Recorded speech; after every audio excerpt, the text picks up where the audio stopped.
मयंक चावला जी। राधे राधे महाराज जी। महाराज जी, मेरे घर में नकारात्मक ऊर्जा बहुत है, जिसकी वजह से घर में हर समय क्लेश की स्थिति बनी रहती है। अतः गुरु जी, आपसे अनुरोध है कि सकारात्मक ऊर्जा लाने का उपाय बताएं। वैसे रात दिन तो लगे इसी में कि आपकी सकारात्मक ऊर्जा शक्ति जो अपराध करने से नष्ट हो गई है। कोई भी हो, धर्म विरुद्ध आचरण करोगे तो जब उसका फल मिलेगा वो तो अलग होगा, लेकिन वर्तमान में उसका कार्य है निगेटिव स्थिति पैदा कर देना, पति पत्नी में, पिता पुत्र में, क्योंकि वो अधर्माचरण जीवन भर तुम्हें दंड देगा और जब परिणाम आएगा तो बहुत ही भयंकर होगा। इसीलिए जो पहले के लोग थे डरते थे कोई पाप ना हो जाए। आज अपने लोग डरते हैं मतलब पाप ना हो जाए। अपने लोग तो मनोरंजन मांगते हैं।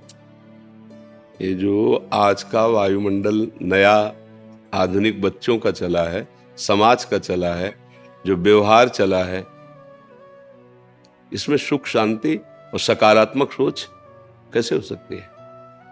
तुम रोज होटल का खाओ, फिर एक रसोई का तुम्हें 1 महीना पवाया जाए, पा पाओगे? आपका मन नहीं राजी होगा ना। नए नए भोगों की चाट और सकारात्मक सोच होगी, स्वप्न में नहीं हो सकती। संभलना बहुत कठिन है, समय बहुत विचित्र है। बहुत मतलब जो घटनाएं दिन प्रतिदिन दर्शन करने को मिलती हैं, सुनने को मिलती हैं, उसका कारण है कि हमारी बुद्धि राक्षसी भाव को प्राप्त होती चली जा रही। राक्षसी भाव किसे कहते जानते हो? स्वसुख वांछा। मैं सामने वाले से सुख ले लूं, सुखी हो जाऊं। वो छोटी बात से लेकर के बड़ी बात तक वो सब उसी में आ जाती है। जब तक ये भाव रहेगा तब तक सबसे बड़ा दंड मिलता है मन को, क्योंकि पहले मन ही संकल्प करता ना। बहुत लोग विक्षिप्त और डिप्रेशन में पहुंच रहे हैं। क्यों पहुंच रहे हैं? क्योंकि मन को छूट दे दी ना। जो मन आवे सो सोचो, जो मन आवे सो करो, अब आगो वही मन। हमने देखा है वो डिप्रेशन के अधिक से दवा अधिक। अब हम भी अंदर से कि यार क्या इसको किया जा सकता है, कैसे संभाला? क्यों? बन गया पाप। अब वो मन में ही सवार होकर रात दिन तुम्हें रौंद रहा है। बाहर से डंडा थोड़ी चलता है, कर्मों का डंडा तो पहले अंदर चलता है। अब आचरणों की पवित्रता नहीं तो सकारात्मक सोच कहां से आवे? आस्तिकता की नींव ही हिल गई तो सकारात्मक सोच किसमें बने? आप देखो, इसमें देखा है छाती के अंदर अगर इतनी भी त्रुटि है ना शास्त्र विरुद्ध, तो भय और घबराहट पैदा हो गई। लाख समझा रहे हैं उसको कि नहीं इतना तो चलेगा, नो नहीं, क्योंकि मान लो पवित्र मन है ना, वो इतनी भी बात में भय और घबराहट पैदा कर, तब लगता है ये लोग कैसे जीते हैं, जो पूरी खुली छूट है मन को, और ये मुस्कुराते हैं। कैसे मुस्कुरा सकते हो? आंख में इतना जरा सा तिनका गिरे तो कष्ट देता है ना, और वही तिनका पीठ में गिरे तो कष्ट नहीं देता है। तो ऐसी जो पापाचरण रथ हैं उनकी बुद्धि पीठ जैसी हो जाती है, और धर्म से चलने लगो तो आंख जैसी। जरा सा अपराध तो ऐसा लगेगा मौसम कौन कुटिल खल कामी, जिन मुख को तन दियो ताको न भजन कियो ऐसो नो नारामी। सूरदास जी इतने बड़े महापुरुष लिख रहे हैं। भाई आज हमारी आस्तिकता की नींव हट गई, हिल गई। भोजन कैसा पाया जा रहा है और आचरण कैसे? जैसे अपने बच्चों को देखे ना गलत तो पिता माता को गुस्सा नहीं लगती, ऐसे अपने समाज के आचरण देख कर गुस्सा लगती। पर मेरे हाथ में कुछ नहीं, मैं केवल सोच सकता हूं और वाणी के द्वारा आपको बता सकता हूं, पर आप चलोगे तभी सुख शांति को प्राप्त होगे। क्या व्यभिचार करने वाला कभी सकारात्मक सोच का हो सकता है? जितने बड़े बड़े नृशंस हत्याएं सुन रहे हो, वो केवल सुसुख वांछा का भूत चढ़ा हुआ है, और ऐसे ऐसी हत्याएं, ऐसे ऐसे पापाचरण करते हैं। सकारात्मक सोच आएगी। जो अपने पति में भगवान नहीं देखती है, वो सकारात्मक सोच घर में पैदा कर लेगी।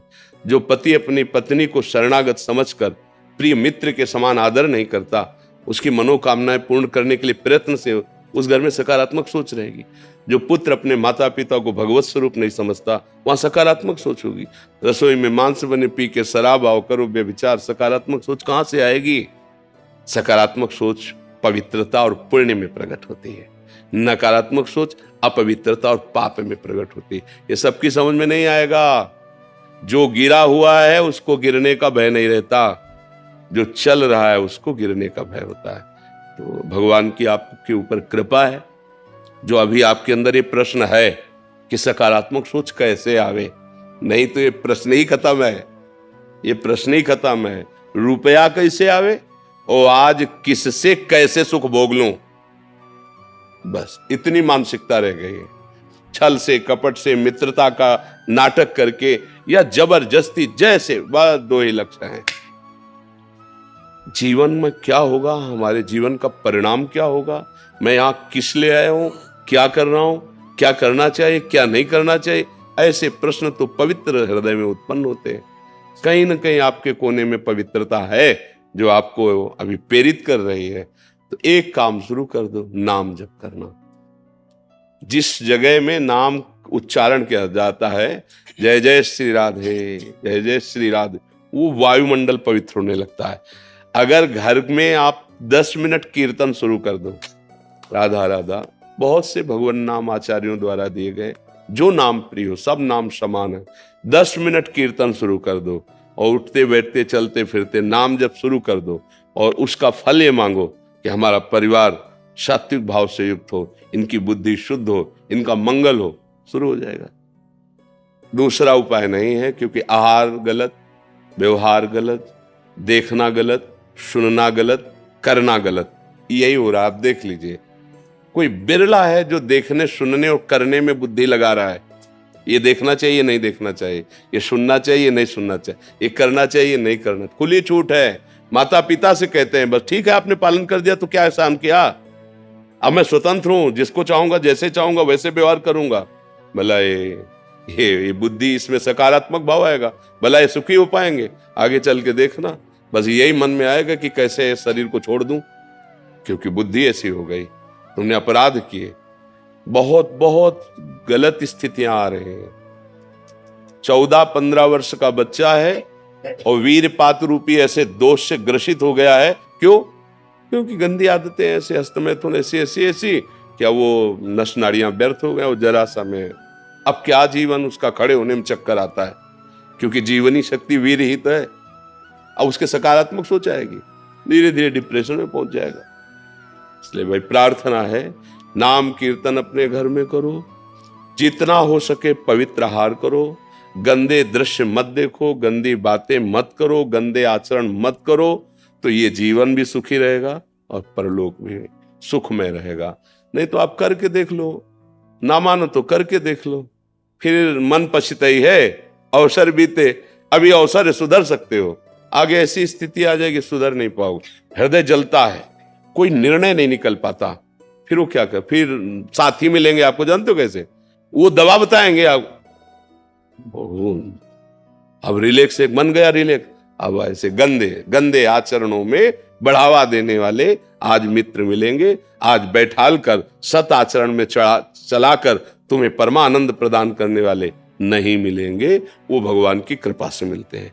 जब द्रवई दीन दयालु राघो तो साधु संगत, भगवान की कृपा है जो आप आकर बात कर रहे हैं। तो हमारी प्रार्थना मान लीजिए, घर में कुछ मिनट स्वयं कीर्तन, किसी को मत कहिए, जोर जोर बोलोगे रामकृष्ण हरि तो सुनाई तो देगा ना।